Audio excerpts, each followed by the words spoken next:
Je vais penser à enregistrer, voilà. C'est le Saint-Esprit.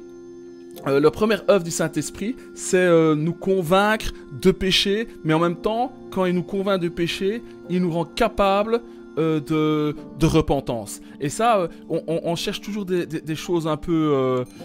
des choses extraordinaires, mais en réalité, la simplicité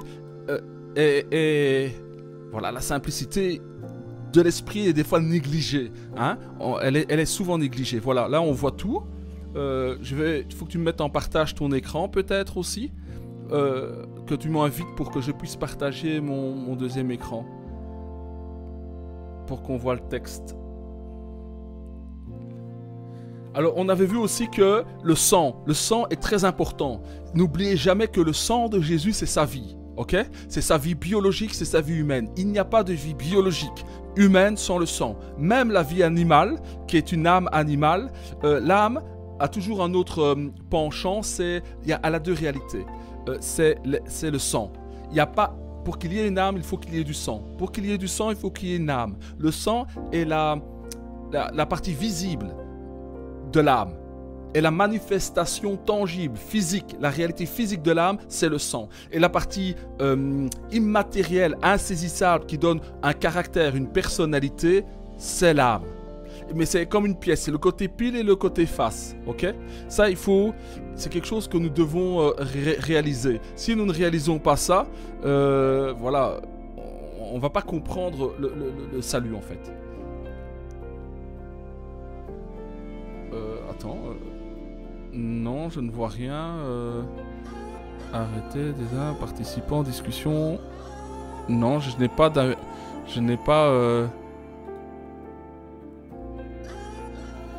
Non, j'ai pas reçu d'invitation à partager mon écran, non.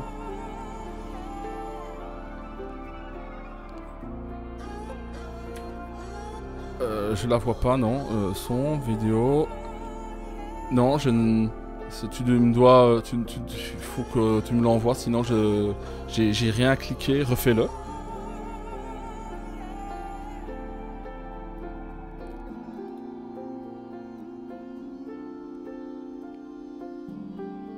Là, c'est toi qui es parti à commencer J'arrive à commencer le partage d'écran. Le partage d'écran, vous voyez, c'est ton partage à toi. C'est pas le mien. On voit ton fond d'écran, là. C'est ça que tu as partagé. Alors, en attendant, Romains, je relis Lévitique 17, 14. Car l'âme de toute chair...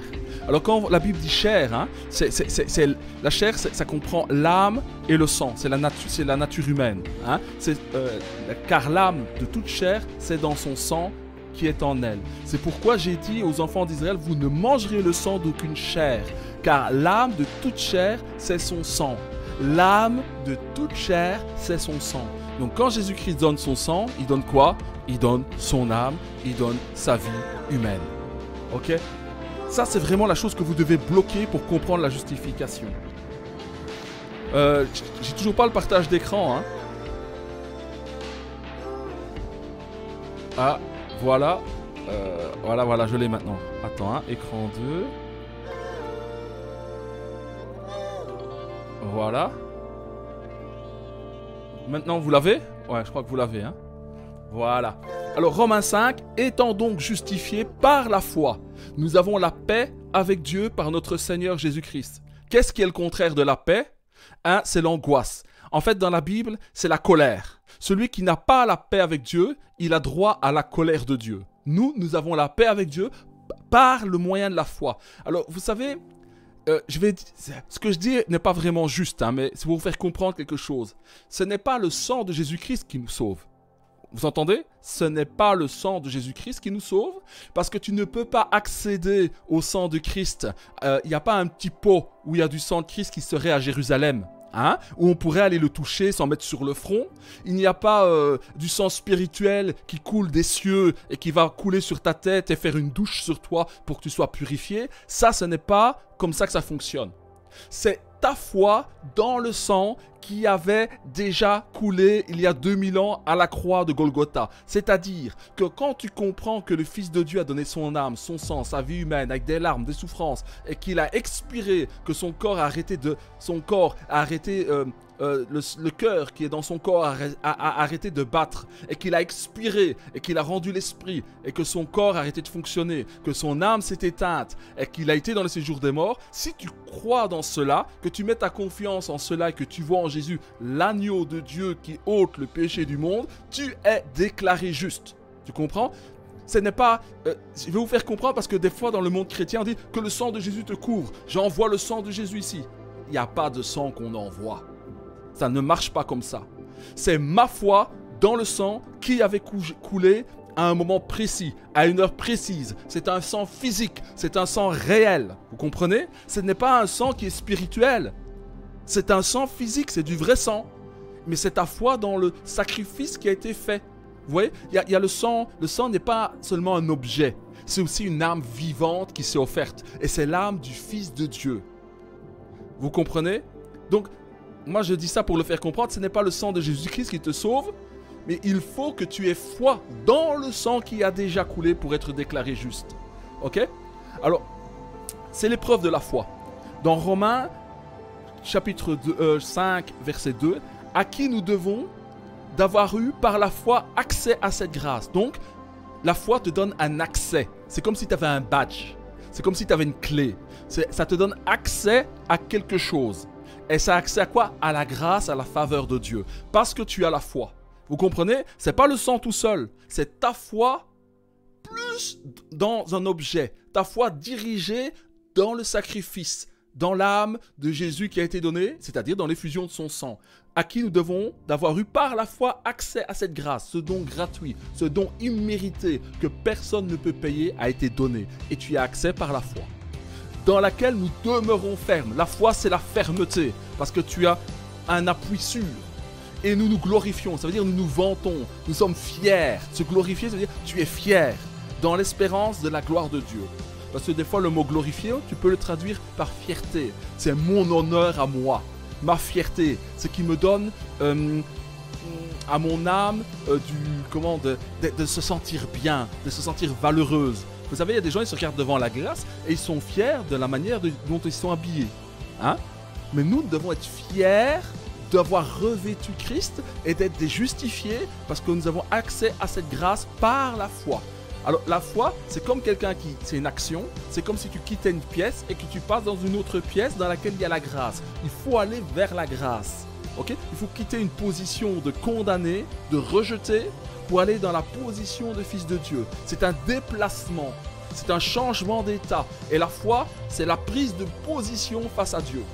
Et cette prise de position, c'est comme si on t'avait porté et transporté dans une autre situation, qui est la position de justifié. Ok ? Et de paix avec Dieu. Donc tu n'as pas de problème avec Dieu. Et nous nous glorifions, nous sommes fiers dans l'espérance de la gloire de Dieu. Alors l'espérance, c'est quoi ? L'espérance, c'est ce qui va venir. La gloire de Dieu, ça veut dire que nous allons être ressuscités, nous serons dans la présence de Dieu, nous le verrons tel qu'il est, et c'est cette espérance-là qui nous pousse en avant, ou qui nous attire vers Dieu, parce que c'est une espérance qui est vivante. Alors il y a la foi et l'espérance. Il y a la foi, c'est ce qu'elle possède dans l'instant, et l'espérance, c'est une promesse certaine qui est à venir.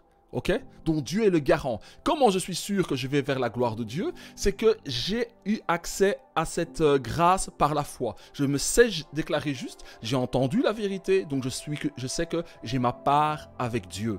Ok, Romains 3, bien plus, attention, hein? Donc tu peux être fier de l'espérance, tu peux te glorifier. Tu peux être fier de ton statut de justifié, de quelqu'un qui est délivré de la culpabilité et que Dieu a déclaré juste. Parce qu'il dit, étant donc justifié, Romains 1, vous voyez, c'est un fait, étant.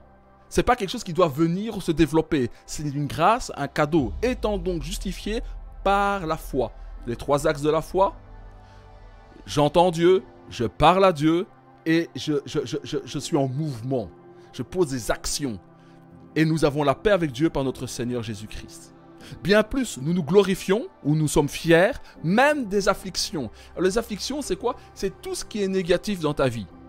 Tout ce qui est négatif, tout ce qui s'oppose à toi, parce que la foi doit être éprouvée. La foi doit avoir une résistance. C'est comme si tu devais, dans un combat, tu as un adversaire. Et les adversités, c'est tout ce qui est contraire dans ta vie, quelles que soient les choses. Donc, bien plus, nous glorifions des afflictions. Cette foi en Jésus te permet d'être fier dans les afflictions.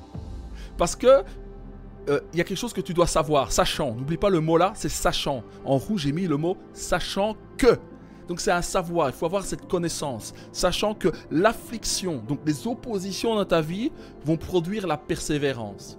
Alors persévérance, la racine du mot, ça veut dire être sévère avec soi.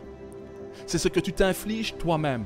Ça veut dire que tu as des oppositions, il y a des choses contraires dans ta vie qui ne vont peut-être pas, mais toi tu choisis malgré tout ce qui est contraire. Les gens disent qu'il n'y a pas de Dieu, on voit le malheur, on voit l'injustice, on voit le péché, comme si Dieu ne régnait pas. Mais toi, malgré ces afflictions qui seraient, comment dire, qui feraient mentir Dieu, comme si Dieu n'était pas là pour juger, comme si Dieu n'était pas là pour rendre à chacun selon ses œuvres en châtiant les méchants, eh bien toi tu continues à avoir la foi.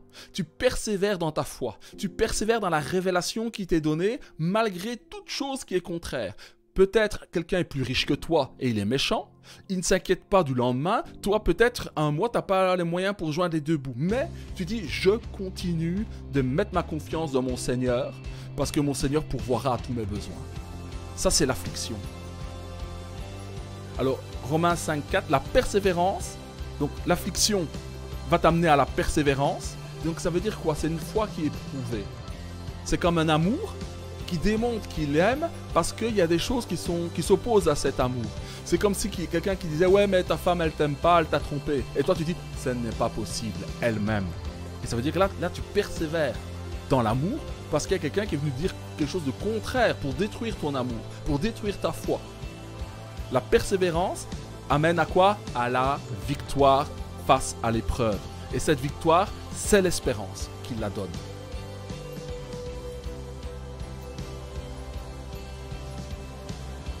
Romains 5,5, or, l'espérance ne trompe point.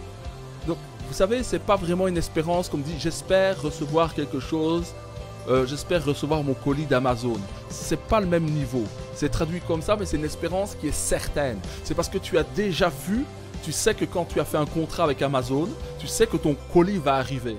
Et parce que tu ne l'as pas encore, tu espères l'avoir. Mais c'est une espérance qui est certaine. Car tu as payé un supplément qui fait que le colis va arriver dans 24 heures. Et tu sais qu'à chaque fois, ça arrive dans 24 heures parce que le prix a été payé pour que ce colis arrive.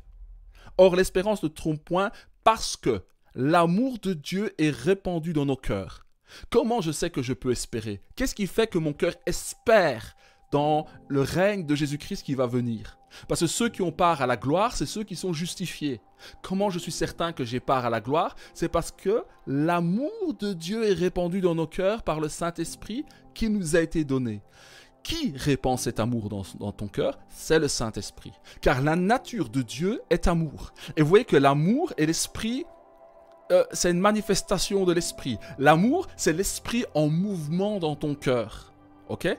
Pour te donner un exemple, c'est comme un gant. Eh bien, un gant, il ne bouge pas s'il n'y a pas une main dedans pour l'animer.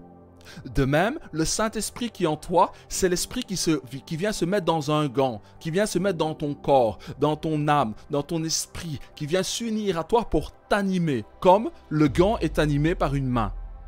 Je le redis maintenant, l'amour de Dieu est répandu dans nos cœurs par le Saint-Esprit qui nous a été donné. Comment je sais que le Saint-Esprit a été répandu dans mon cœur? C'est que j'aime Dieu, j'aime sa parole et je sais que j'ai été déclaré juste. Et quand je suis déclaré juste, c'est la manifestation de l'amour de Dieu. Parce que Dieu me dit que je suis juste. Dieu me fait entendre que j'ai été déclaré juste et que j'ai accès à cette grâce par la foi qui est un don de Dieu qui m'a été donné. Donc, c'est la preuve que l'amour a été répandu dans mon cœur parce que je suis agréé, accepté, réconcilié avec Dieu. Mais qui a été réconcilié? C'est moi. Est-ce que c'est moi qui a fait l'initiative? Non. C'est Dieu qui a fait cette initiative, qui s'est approché de moi, qui m'a convaincu de péché, qui m'a montré ma faute et qui m'a montré la justification dans le sang de Jésus-Christ. Et là, j'entends la voix de l'Esprit, de Dieu et du Fils qui me déclare juste. Et ça, c'est parce que l'amour a été répandu dans mon cœur. Romains 5, 6. Car lorsque nous étions encore sans force, donc sans force, sans aucune capacité d'accéder à la grâce, Christ, le Messie, au temps marqué, est mort pour des impies, c'est-à-dire pour des méchants, des rebelles à Dieu. Romains 5, 7. À peine mourrait-on pour un juste. Quelqu'un peut-être mourrait-il pour un homme de bien. Romains 5, 8. Alors Romains 5, 8, c'est un verset clé. Celui-là, il faut entourer Romains 5, 8. Alors, parce que là, c'est la démonstration. Mais Dieu prouve son amour. Alors, il y a certains, ils veulent des grands transports d'allégresse, ils veulent de grands sentiments ou des grandes visions, ou être exaltés dans les hauteurs du troisième ciel et voir des choses glorieuses. Non, d'abord, avant ça, il faut... Dieu a prouvé son amour. Dieu déclare son amour en parole. Dieu est un Dieu de parole. Dieu n'est pas un Dieu qui met des images ou qui pourrait apparaître et subjuguer toute la terre, mais il ne le fait pas. Pourquoi? Parce qu'il veut que tu crois en sa parole sans ajout. Vous comprenez? Je dirais que c'est comme une femme qui voudrait séduire son mari ou un mari qui voudrait séduire sa femme, mais qui ne va pas rechercher tous les effets de ce monde. Elle se refuse de mettre du maquillage. Elle se refuse de mettre, peut-être, de montrer certains atours de sa personne. Elle veut être choisie pour ce qu'elle est et pas pour ce qu'elle paraît être. Vous comprenez? C'est une image, hein? Mais Dieu veut juste que tu t'appuies sur sa parole. Il veut que tu écoutes et que tu considères ce qu'il dit plutôt que d'être subjugué ou bouleversé par sa gloire, sa splendeur. Parce que sinon, si tu voyais sa gloire avec ses yeux, tu écouterais peut-être un peu moins sa parole et ce qui vient de son cœur. Car la parole, c'est l'élan du cœur. Vous comprenez? Dieu ne veut pas que tu sois bouleversé par l'extérieur, mais il veut que tu sois bouleversé par ce qui vient de son cœur. Et ce qui vient de son cœur, c'est sa parole. Mais Dieu prouve son amour. Dieu a prouvé son amour à ta personne envers nous, en ce que lorsque nous étions encore des pécheurs, Christ est mort pour nous. L'amour de Dieu est révélé comme cela. À plus forte raison donc, maintenant, c'est-à-dire maintenant, aujourd'hui, à l'instant présent, que nous sommes justifiés par son sang. Vous voyez, il revient toujours avec la même chose, justifiés par son sang, nous le sommes. Au début, en Romains 5.1, nous avons vu « étant donc justifiés ». Maintenant, il le redit encore, au présent, « maintenant que nous sommes justifiés », rendus justes, délivrés de la culpabilité et donc de la colère qui va venir sur le monde. Serons-nous sauvés par lui de la colère? Donc le salut, c'est être sauvé du jour de la colère qui va venir sur la création entière. La colère de Dieu, c'est quoi? C'est le jugement de Dieu. C'est ça. Attention, Dieu ne se met pas en colère, hein, il ne s'emporte pas, il perd pas ses moyens, et puis il devient tout rouge, et puis il serait énervé et il ne se contrôlerait pas. Ce n'est pas ça. La colère de Dieu, c'est une figure de style pour dire le jugement juste de Dieu. C'est ça que ça veut dire. Quand vous entendez colère, entendez Dieu qui rentre en jugement. Il va passer les hommes au crible, et il va leur donner une sentence, une condamnation que méritent leurs égarements. Maintenant, c'est maintenant, aujourd'hui, nous sommes justifiés par son sang. Son sang, par son âme, par sa vie qu'il a donnée à la croix. Serons-nous sauvés par lui de la colère? Romains 5.10, car si, lorsque nous étions ennemis de Dieu, nous étions tous des ennemis de Dieu, nous nous faisions la guerre par les péchés que nous commettions, par notre façon de penser, d'agir. Nous étions des fils et des filles de colère. Nous étions tous des ennemis de Dieu par notre façon de vivre, par les actes que nous posons, les choix. Tout ce que nous faisions, nous étions des ennemis de Dieu avant notre conversion. Mais il dit maintenant, nous avons été réconciliés. Ce n'est pas toi qui t'es réconcilié avec Dieu, c'est Dieu qui s'est approché de toi et qui t'a révélé le sacrifice de Jésus, la valeur de son sang, la valeur de son âme répandue à la croix. Parce qu'une âme, ça coule.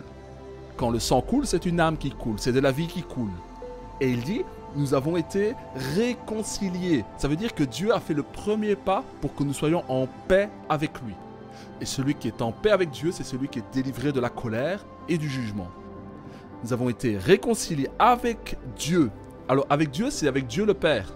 Jésus est venu nous réconcilier avec le Père de gloire qui devait juger le monde et qui a réservé des jours de colère pour ceux qui sont ses ennemis et qui veulent le rester et qui ont rejeté la grâce, qui n'ont pas voulu ajouter foi, confiance et qui sont restés des ennemis de Dieu. Ceux-là, ils sont ennemis de Dieu. Et il nous dit, car lorsque nous étions ennemis, nous avons été réconciliés avec Dieu par la mort de son Fils. Par la mort du Fils, réconcilié avec Dieu. Donc vous voyez, il y a le sang, il y a l'âme, la mort. La mort, ça veut dire qu'il a bien donné sa vie. À plus forte raison, étant réconcilié. Le mot étant, vous avez vu? Étant donc justifié, étant donc réconcilié. Maintenant que nous sommes justifiés, c'est quelque chose qui est un acquis. Étant réconciliés, serons-nous sauvés par sa vie. Alors pourquoi il dit serons-nous sauvés par sa vie? C'est parce que le salut, il n'est pas pleinement accompli. Nous serons parfaitement sauvés, complètement sauvés, le jour de la résurrection des morts. Là, on sera arrivé au bout du bout. Vous comprenez? On a déjà la garantie. Mais il faut garder ton salut. Garder ton salut, ça veut dire quoi? Garder ta foi. Ça veut dire continuer à écouter, continuer à parler avec Dieu et continuer à mettre en pratique la parole et ce qui démontre que tu es dans la foi. Ok? Mais cette fois, c'est un don de Dieu. Dieu t'a réconcilié. Dieu ne va jamais te rejeter. Mais toi, tu peux le rejeter si tu veux. Parce que tu as toujours cette liberté. C'est par amour que tu es avec lui. C'est parce que tu vois sa bonté, sa gloire. Et tu vois qu'il a fait le pas de réconciliation. Et parce que tu as dit oui, tu es justifié. Mais nous serons parfaitement sauvés le jour de notre résurrection. Parce que le jour de notre résurrection, nous aurons un corps dans lequel il n'y a plus de tentation. Il ne sera plus possible d'être tenté.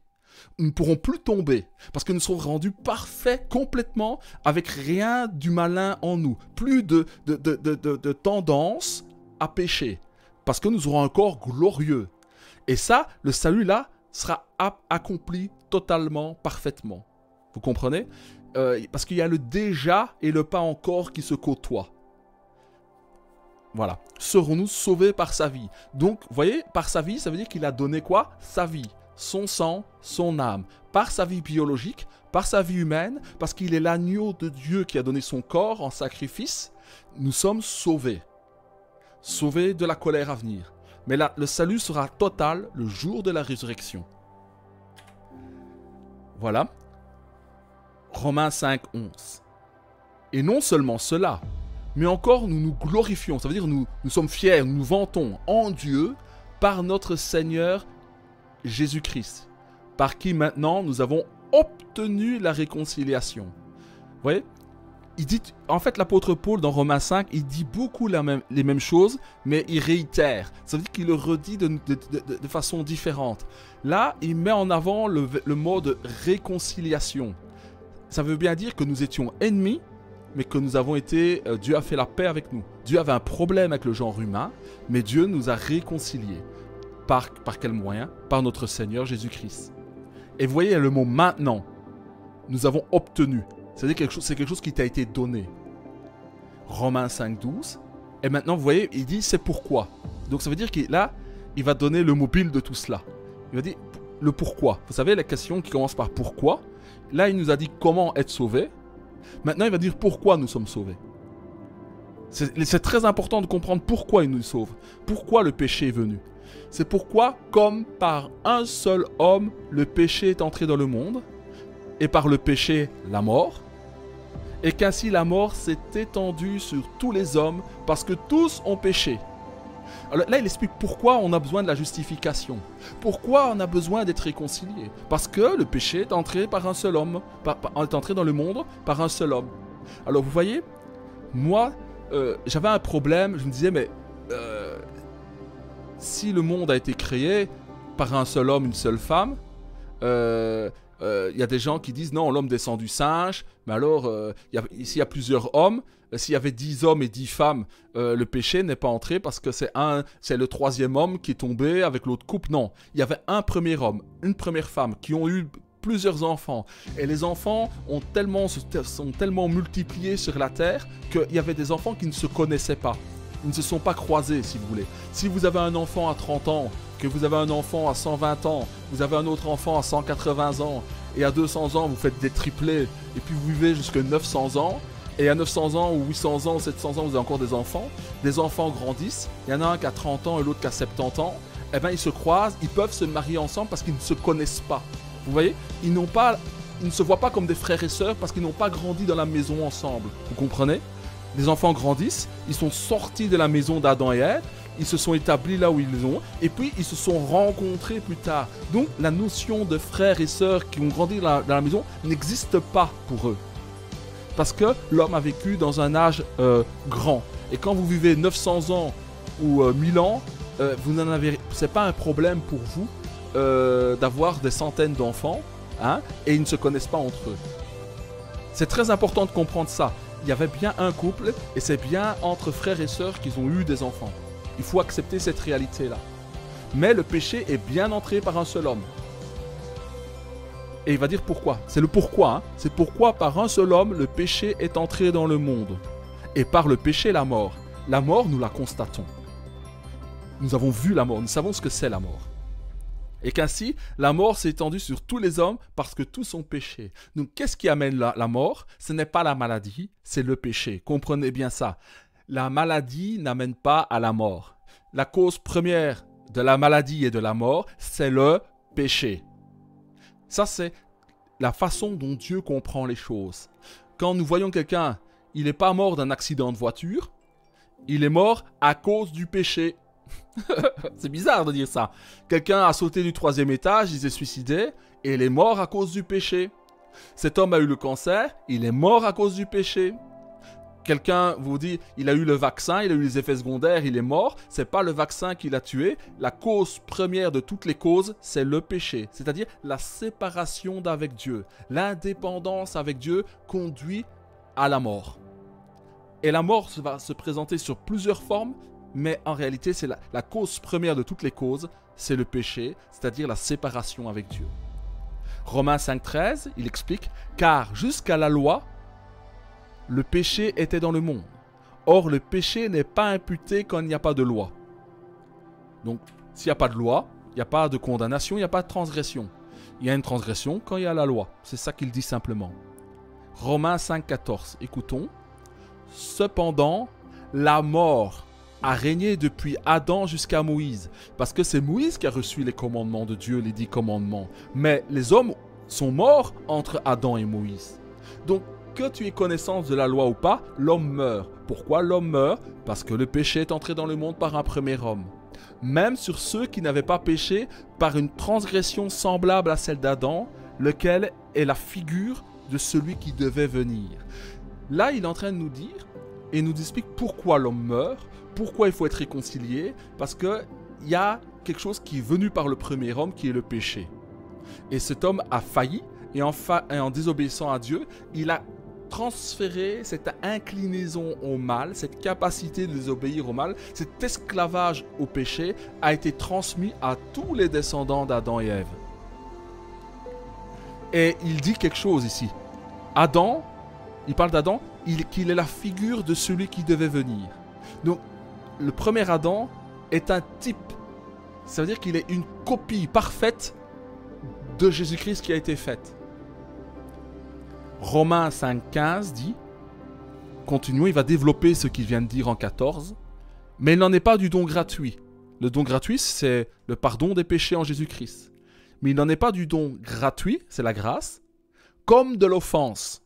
Car si par l'offense d'un seul, il en est beaucoup qui sont morts, à plus forte raison, la grâce de Dieu et le don de la grâce venant d'un seul homme, Jésus-Christ, ont-ils été abondamment répandus sur beaucoup. En fait, qu'est-ce qu'il dit? Il dit que par la désobéissance d'un seul, beaucoup meurent, et tous meurent, mais par l'obéissance d'un seul, Jésus, beaucoup sont sauvés. En fait, c'est la réciprocité. Ça veut dire que Dieu fonctionne de manière balancée.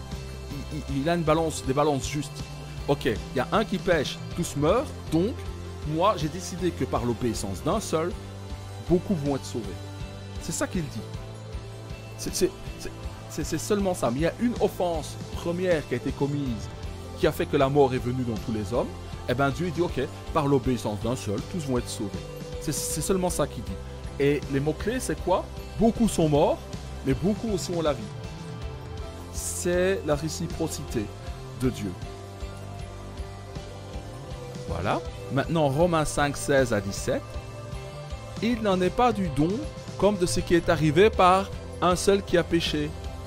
Car c'est après une seule offense que le jugement est devenu condamnation, tandis que le don gratuit devient justification après plusieurs offenses. Il redit la même chose qu'il avait dit avant. Mais il fait entrer autre chose, il fait entrer la notion de péché. C'est par un péché que la mort s'est étendue à tous les hommes et que les hommes méritent un jugement. Là, il parle de jugement. Offense, jugement. Ça veut dire colère de Dieu. Vous voyez, tantôt il avait parlé de la colère à venir. Là, il explique pourquoi. On avait vu pourquoi il y a la colère. Parce que le péché est entré par un seul homme. Et que ça mérite un jugement. Donc une condamnation. Mais il balance, il fait comme une colonne. Il dit, ok, Adam a péché, la mort s'est étendue à tous. Et bien moi, je balance dans l'autre colonne. Je dis que par l'obéissance d'un seul, tous vont être sauvés, rendus justes. Parce qu'il dit, tandis que le don gratuit, vous voyez, il insiste, hein, chaque fois il revient. L'apôtre Paul, c'est pour ça que vous pouvez trouver un peu compliqué, parce qu'il redit les mêmes choses, mais il reformule. Il fait entrer une notion en plus. Cette fois-ci, c'est le péché, le jugement et la condamnation.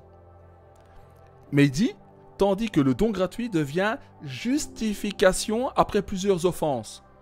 Ouais, tu peux avoir péché plusieurs fois après avoir être sauvé, tu seras toujours justifié pour bénéfice de ta foi, qui t'est imputée à justice. Tu es déclaré juste pas à cause de tes péchés, mais à cause de tes péchés, ou parce que tu n'es pas déclaré juste parce que tu aurais fait des bonnes œuvres, parce que tu aurais obéi à la loi, mais parce qu'un seul est mort pour tous. Et ça fonctionne après plusieurs offenses commises. Et il va le dire ici en 17. Si par l'offense d'un seul, la mort a régné par lui seul, parce que la mort a régné. Elle a tué plein de gens, parce que le pouvoir de la mort, c'est le péché. C'est par le péché qu'elle tue la mort. Si par l'offense d'un seul, la mort a régné par lui seul, à plus forte raison, ceux qui reçoivent l'abondance de la grâce et du don de la justice. La justice, ça veut dire quoi? Ça veut dire qu'il dit, ceux qui sont déclarés justes, justifiés par leur foi, régneront-ils dans la vie présente par Jésus-Christ lui seul? Alors, pourquoi il dit régner? Le règne, ça veut dire la domination sur l'offense. Tu es au-dessus du système de condamnation, de la descendance d'Adam qui produit la mort et la condamnation et le jugement. Toi, tu règnes. Ça veut dire que tu as le pouvoir de te tenir au-dessus de la condamnation parce que tu as reçu le don de la justice dans la vie par Jésus-Christ notre Seigneur. En fait, tout ce qu'il dit là, ça peut paraître un peu confus, mais il vous dit qu'une chose, tu es justifié. Il dit comme le péché a abondé, eh ben moi je fais abonder la grâce.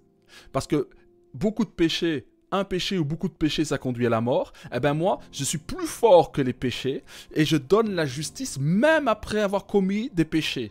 Parce que c'est par la foi qu'on est sauvé. C'est ça qu'il dit.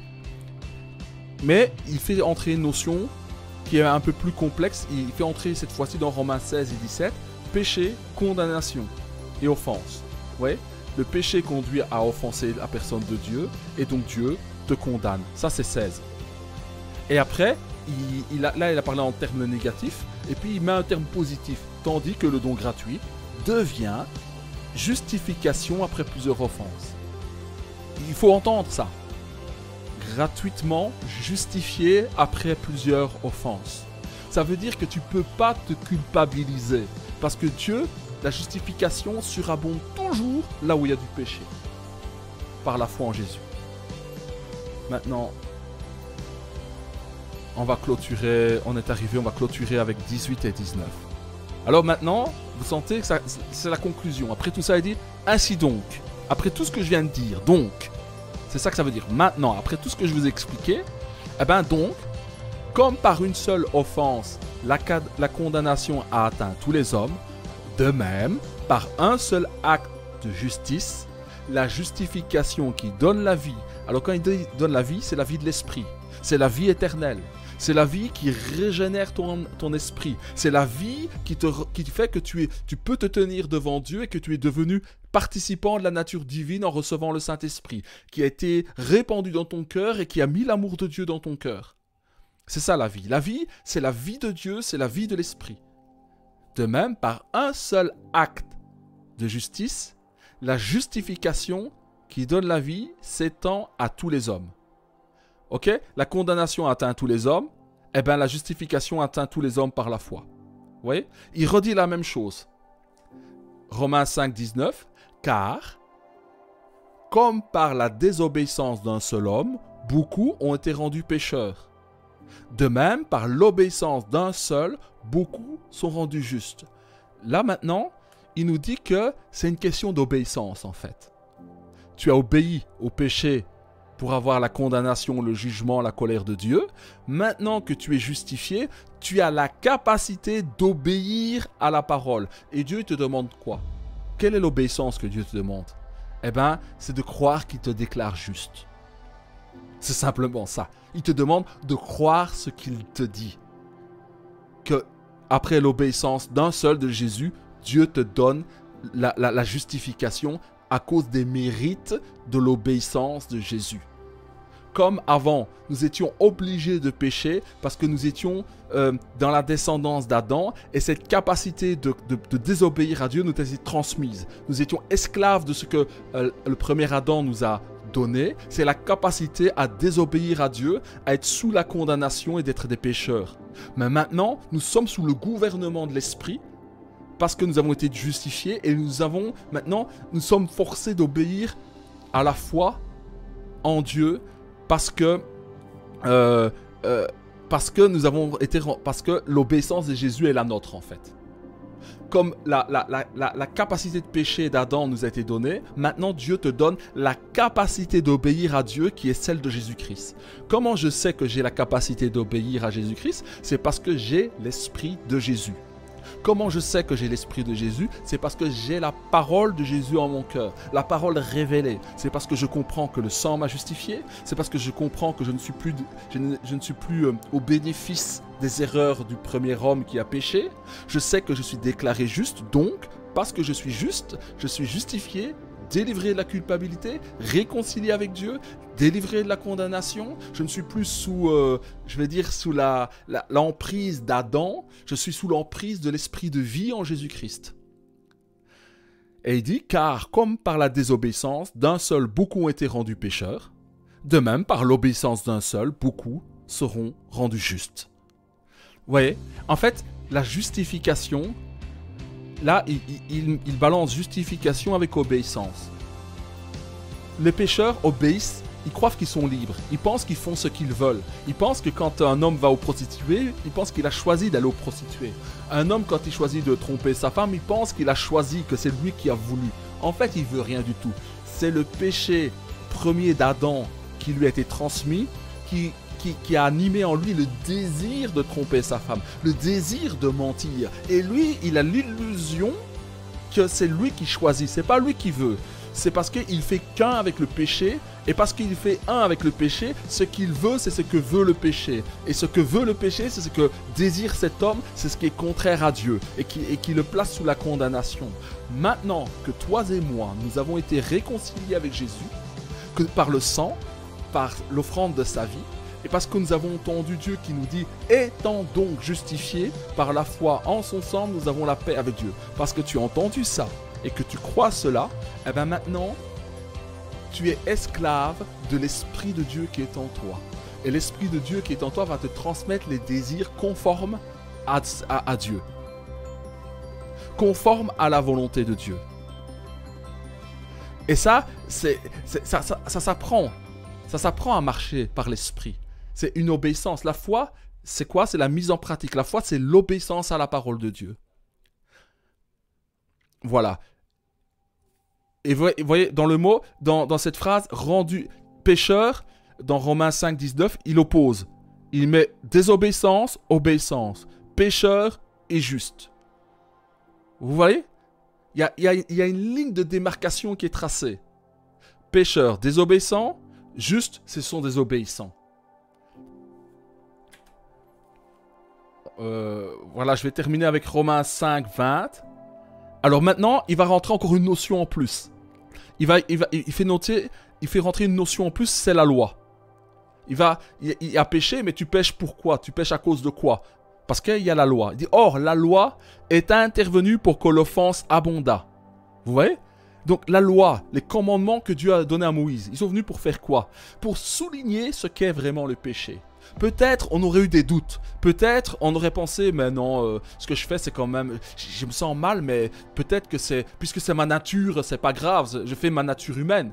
Eh bien, Dieu a donné à Moïse la loi pour que le péché soit amplifié, souligné, pour qu'il n'y ait plus de doute entre ce qui est le bien et le mal. Donc la loi n'a pas le pouvoir de rendre l'homme meilleur. Or, la loi est intervenue pour que l'offense abondât, pour la faire grossir, pour la mettre en exergue, en avant, pour qu'elle soit plus visible comme offense, comme péché. Mais là où le péché a abondé, la grâce a surabondé. Mais là où le péché a abondé, la grâce a surabondé. Vous savez, il y avait un jeu qu'on faisait quand on était petit. Hein. Tu mets ta main, t'as péché, la justification couvre. Un péché revient, la grâce couvre. Un péché revient, la grâce couvre. Et ainsi de suite. Toujours, toujours, toujours. Tant que tu demeures dans la foi et dans la connaissance de la vérité, la grâce va toujours couvrir tes péchés. Vous comprenez? Afin que, donc le but, afin que c'est le but, comme le péché a régné par la mort, ainsi la grâce régna par la justice pour la vie éternelle par Jésus-Christ notre Seigneur. Donc la mort a régné. Les cimetières montrent que la mort règne. La mort règne parce qu'il y a plein de gens qui sont malades et les gens meurent. Mais nous ne le voyons pas encore vraiment. Hein? Mais la grâce nous donne la capacité de déclarer juste, délivrer de la culpabilité, pour que nous recevions la vie éternelle. La vie éternelle, c'est la vie Zoé, c'est la vie de Dieu, c'est la vie qui ne pêche pas, c'est la vie qui est impérissable, c'est la vie qui est parfaite, qui inclut en elle les fruits de l'esprit, la nature de Dieu. Cette vie éternelle nous a été donnée par le Saint-Esprit qui habite en nous. Alors, que vas-tu considérer? Tes manquements à la loi de Dieu ou la grâce de Dieu qui surabonde toujours? Parce que Dieu t'a déclaré juste. Dieu prouve son amour envers toi en ce que lorsque tu étais encore pécheur et que tu ne connaissais rien à la vérité, Christ était déjà mort pour toi. À plus forte raison, maintenant, dès aujourd'hui, Dieu te dit que tu es déclaré juste par le sang et que tu es sauvé de la colère qui va venir sur le monde. Le salut, c'est être sauvé de la colère qui va venir. N'oublions pas, il y a une colère qui va venir et ça va être terrible. La colère de Dieu vient sur le monde, c'est-à-dire Dieu va juger, il va passer au crible les chefs d'État, les menteurs, les impudiques, tous ceux qui se cachent là. Dieu sait, il tient les comptes. Et quand il fait rien, il viendra juger, il va tenir les comptes et ça va être un jour de colère, de tourment, de peur, de grincement de dents. Bon, les gens vont trembler, mais toi et moi, nous avons échappé à ça. Parce que Dieu a prouvé son amour envers toi en te révélant cela. Et il te dit, étant donc justifié par la foi, par la confiance, la certitude, la ferme assurance que tu as de cette déclaration. Tu entends Dieu à travers ce verset qui te déclare juste. Et tu sais que tu as la paix. Ça veut dire que tu n'as pas part à la colère à venir. Par Dieu, avec Dieu, par notre Seigneur. Jésus est le moyen de réconciliation pour que tu aies la paix avec Dieu. La paix, ça sous-entend qu'il y a une colère qui va venir, mais tu as échappé. Voilà la bonne nouvelle. La bonne nouvelle, c'est d'échapper à la colère de Dieu. Parce que Dieu te déclare juste. Et Dieu a prouvé son amour envers toi. En te révélant le sens profond de la mort et de la résurrection de Jésus. Alors, qu'il se lève, celui qui va oser te condamner. Qu'il vienne, celui qui va oser te culpabiliser. Celui qui vient pour te culpabiliser. Celui qui vient pour t'accuser. Est un menteur. Parce que Dieu, lui, t'a déclaré juste. Ok? Que tu dises à un pécheur, tu as péché, tu as mal fait, c'est vrai. Mais quand quelqu'un vient te titiller pour essayer de te ramener à la culpabilité, il est un menteur puisque Dieu t'a déclaré juste. Si Dieu dit que tu es juste et qu'il y a quelqu'un qui dit non, tu es sous la culpabilité, ou quelqu'un qui viendrait, si moi, mauvais comme je suis, je viendrais vers toi pour te rappeler les fautes passées et essayer de te placer à nouveau dans la culpabilité, je serais en train de m'opposer à Dieu qui t'a déclaré juste. Dieu te pardonne, et moi, arrogant que je suis, je viens dire, oui, mais rappelles-tu, tu n'avais pas été à la hauteur ce jour-là, tu n'avais pas fait ceci, tu n'avais pas fait ça, et toi, tu dois te dire dans ton cœur, oui, ce que j'ai fait, je l'avais fait, mais là où le péché s'est manifesté, là où j'ai désobéi au commandement de Dieu, la grâce de Dieu a surabondé. La grâce de Dieu a surabondé en sorte que je suis déclaré juste par l'obéissance d'un seul Jésus-Christ. Peu importe ce que j'ai fait ou ce que je n'ai pas fait, je ne suis plus sous le régime de la loi et de la condamnation. Mais je suis déclaré juste par l'obéissance de Jésus-Christ. Et Dieu a prouvé son amour envers moi en ce que lorsque j'étais encore pécheur, Christ est mort pour moi alors que j'ignorais tout de l'évangile. Mais aujourd'hui, il me l'a révélé. C'est pour ça que j'en parle. Alors toi, ennemi de mon âme, qui me culpabilise, tu t'opposes à Dieu, car Dieu m'a déclaré juste. Qui es-tu pour me rappeler ma faute? Qui es-tu pour essayer de me voler mon assurance? Mon assurance vient du fait que je suis en paix avec Dieu. Mais toi qui me culpabilises, tu es déjà sous le jugement de Dieu. Et parce que tu es un culpabilisateur, parce que tu viens pour m'accuser, ça démontre que tu n'es pas sous la justification. Mais toi, mon frère, qui couvre ma faute par amour, toi, mon frère, qui me rappelle le sens profond de l'amour de Christ, tu es de Dieu parce que tu me parles de paix. Tu veux mettre mon âme dans la paix et dans la tranquillité. Ce que je viens de faire, c'est comme ça que tu dois penser dans ta tête. C'est comme ça que tu dois raisonner. C'est comme ça que tu dois penser. Je sais, ce que j'ai fait là, c'est comme ça que je pense. On pense avec la parole de Dieu. Ça veut dire que je vois le monde, je vois la situation comme Dieu la voit. Et la base que je dis à tous les chrétiens, la base de la foi, c'est la délivrance de la culpabilité. Être justifié, savoir qu'on est justifié donne une grande assurance devant Dieu. Pourquoi? Parce que la prière du juste a une grande efficacité. Vous comprenez? Grande efficacité. Alors quand tu sais que tu es juste et que tu pries, tu sais que Dieu va t'exaucer toujours. Ça peut paraître arrogant pour certaines personnes, mais c'est ça la foi. C'est ça la révélation. Jésus disait, il m'exauce toujours parce que je lui obéis toujours. Mais mon obéissance, d'où vient-elle? C'est l'obéissance de Jésus qui m'a rendu juste. Vous comprenez? C'est l'obéissance de Jésus qui m'a rendu juste. Comme c'est la désobéissance d'Adam qui m'avait rendu pécheur. Alors la question qui vient après ça, mais alors autant pécher à fond pour faire abonder la grâce.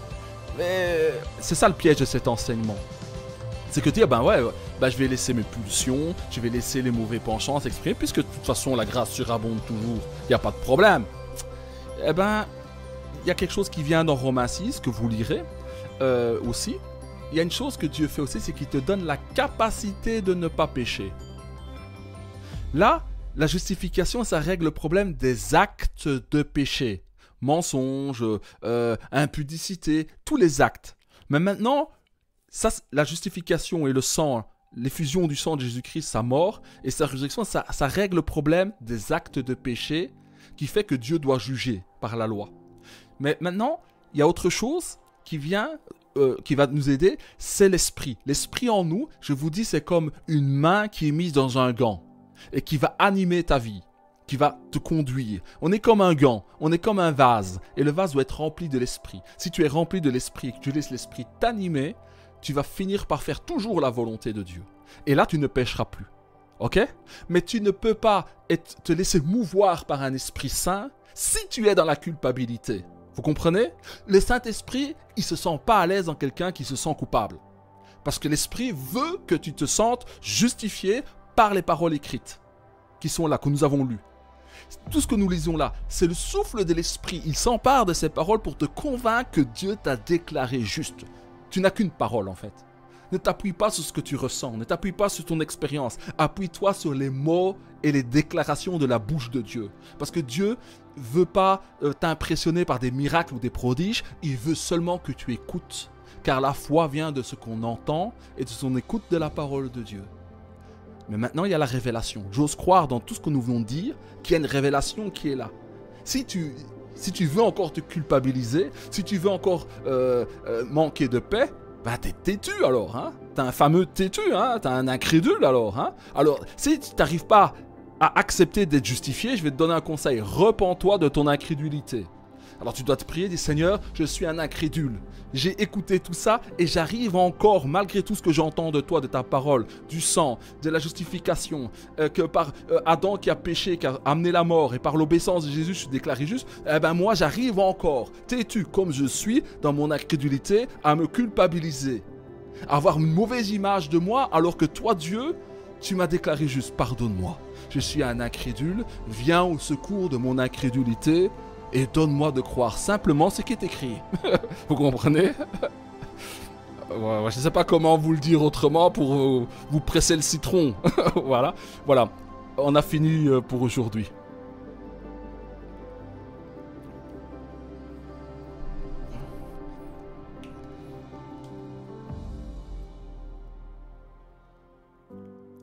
Alors, peut-être si quelqu'un a juste une question.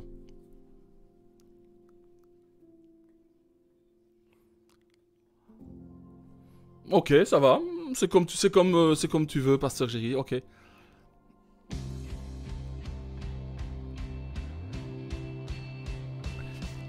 C'est très important. C'est très important. Vous voyez, il faut pas qu'il y ait une interrogation. C'est comme une pièce dans laquelle il y aurait une zone d'ombre. Je ne veux.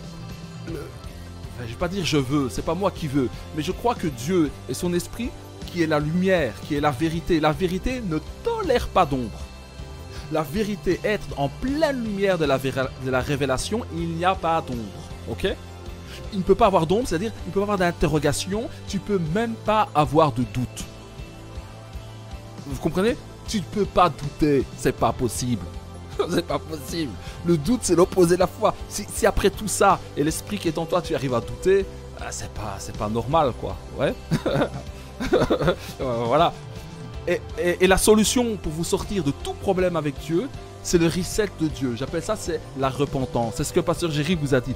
Il ne faut pas oublier que la justification ne fonctionne qu'avec la repentance.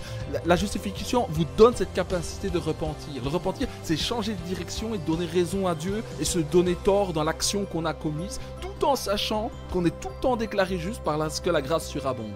Vous voyez, ça c'est la position de confort de l'enfant de Dieu. Les pécheurs vont en enfer, tu n'es pas un pécheur. Tu commets des erreurs.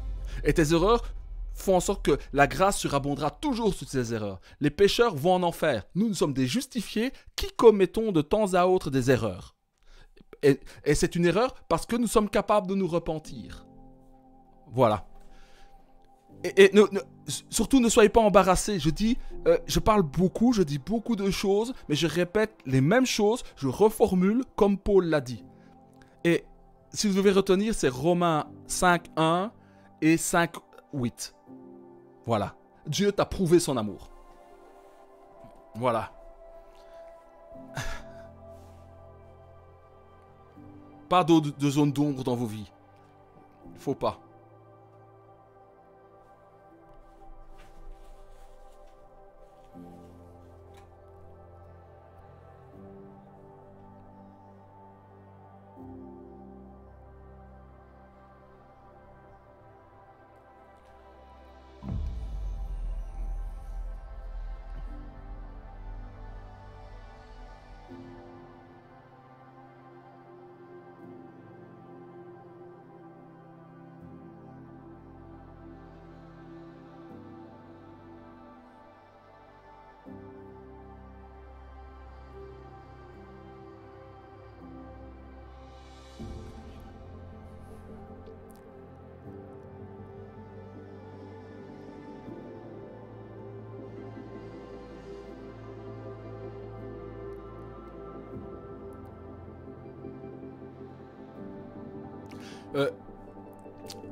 Pasteur Géry, la chose qu'il ne faut pas oublier, moi je ne mets pas tous les commentaires par écrit. Mais ce que j'essaie de vous donner, c'est la révélation du texte. Une fois que la révélation du texte est donnée, tu ne peux pas l'oublier normalement. Un texte révélé, un texte qui t'impacte, que l'Esprit a révélé dans ton cœur, tu ne peux pas l'oublier. Maintenant, c'est à toi de prendre des notes. Hein? Tu notes ce qui t'a touché, et puis maintenant... La chose que vous devez faire, c'est retourner vers Dieu et dire ce que vous avez compris. Pour vous approprier l'exercice que je vous donne, pour vous imprégner, tu dois retourner vers Dieu. La foi, c'est 3 axes. Tu vas utiliser l'axe premier. Tu vas retourner vers Dieu, tu reprends Romains 5, 8, et tu vas dire, et tu vas montrer à Dieu, tu vas montrer, hein, avec assurance, fierté, que tu as tout compris. Père, maintenant je sais que j'ai été déclaré juste. Père, je sais que tu as prouvé ton amour parce que Christ est mort pour moi. Père, je sais que je suis justifié par le sang. Père, je sais que je suis sauvé par la colère. Père, je sais que j'étais ennemi, mais maintenant je suis réconcilié. Père, je te dis merci pour toutes ces choses. Va rendre grâce pour tout ce que tu as compris. Et là, Dieu, il va te regarder et va dire, oh, mon fils revient avec ma parole. Et il me montre qu'il croit et il exprime sa foi. Et je vois qu'il a saisi. Je vois que c'est à lui. Sa parole, ma parole est devenue la sienne. Ça, c'est l'exercice que tu dois faire. Parce que si tu rentres chez toi et tu dis, oh, c'était génial avec l'évangile Trému, oh, c'était plein de révélations, oh, j'ai tout compris. Mais si tu ne retournes pas vers Dieu, ça ne sert à rien. Tu dois retourner vers Dieu et lui montrer ce que tu as compris de sa parole, le redire devant sa face. Et alors là, ça veut dire que tu t'appropries ce qui est révélé. Très important, faites-le. Reprenez Romains 5 et ce que vous avez saisi, dites à Dieu ce que vous avez compris. Montrez à Dieu que c'est votre révélation, que cette parole, c'est devenu la vôtre. Montrez-lui. Essayez de le convaincre avec des arguments qui sont écrits. Ok? Ça, c'est l'exercice que vous devez faire. Si vous faites comme ça, ce sera bon. Voilà.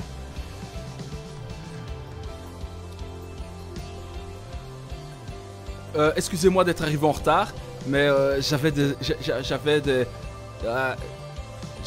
Je sais pas ce qui m'a pris, mais j'ai fait 3 enfants et maintenant je suis obligé de m'en occuper, vous voyez.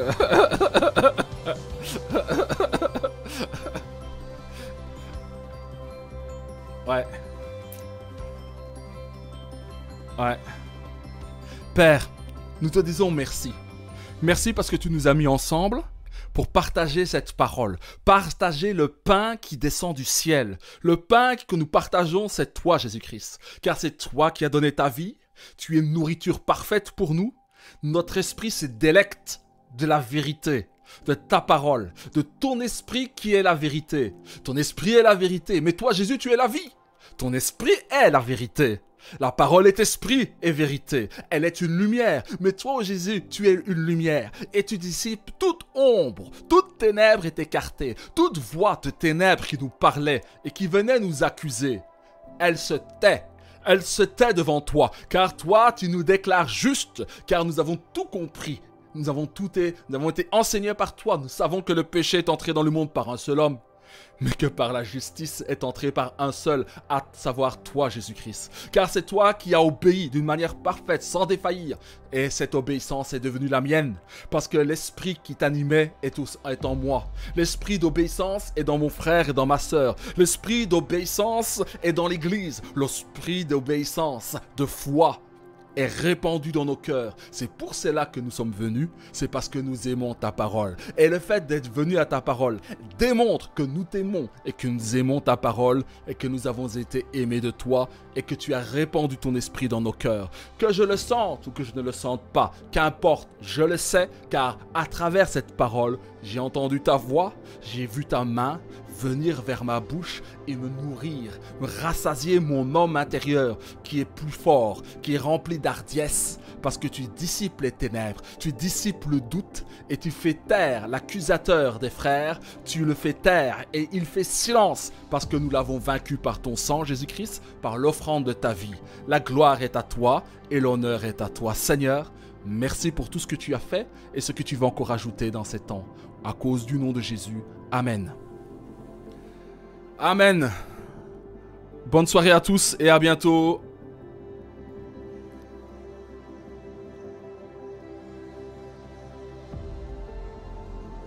Au revoir.